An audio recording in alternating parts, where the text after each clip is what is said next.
Hi friends, আজ তোমাদের সঙ্গে শেয়ার করতে চাই আনন্দের এক মুহূর্ত।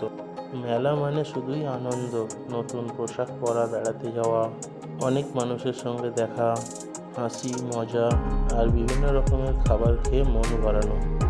একবার চোখ বন্ধ করে মনে করো তো তুমি কোনো মেলায় দাঁড়িয়ে আছো, আর সেখানে পরিস্থিতিটা অনেক মানুষের ভিড়, শব্দ, আওয়াজ, ক্রেতা বিক্রেতাদের হট্টগোল, শিশুদের হাসি, মাইকের গান বাজনা, চারিদিকে হট্টগোল আর বিভিন্ন রকমের আলো। পরিচিত বন্ধুদের সঙ্গে হাসি মজা করতে করতে বাদাম ভাজা, জিলিপি, পাপড়ি চাট খেয়ে নাগরদোলায় চড়াও, টয় ট্রেন বা বিভিন্ন রাইডে চড়ার কথা এক আলাদাই আনন্দে মন ভরে যায়, তাই না? আর বাচ্চাদের তো খুশির ঠিকানাই থাকে না।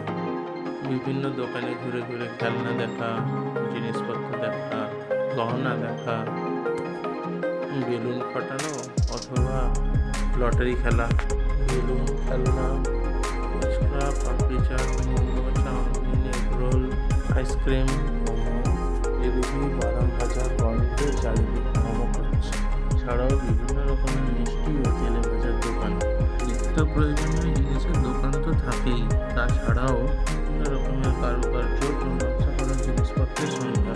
আর এই ধরনের মেলাগুলি দেখতে গেলে চলে আসতে হবে গ্রামের দিকের মেলাগুলি। গ্রামের দিকের মেলাগুলিতে তো সৌন্দর্য সম্ভার, হস্তশিল্পীদের বিভিন্ন রকমের কারুকার্য করা জিনিসপত্র আছে সেখানে, ও বিভিন্ন রকমের সৃজনশীলতা জাতীয় জিনিস এই মেলাতে আসে, দেখতে খুব ভালো লাগে। এছাড়া বিভিন্ন রকমের অনুষ্ঠান হয় মেলাতে, ম্যাজিক শো, যাত্রা, নাটক, সব মিলিয়ে বলা যায় আমাদের ঐতিহ্যের প্রতীক।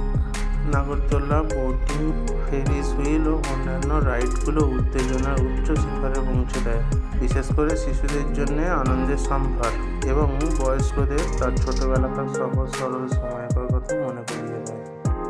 তোমাদের যদি এই ভিডিওটা ভালো লেগে থাকে তাহলে একটা লাইক দিও আর আমার চ্যানেলটাকে সাবস্ক্রাইব করে দিও এই ধরনের অনেক ভিডিও দেখার জন্য।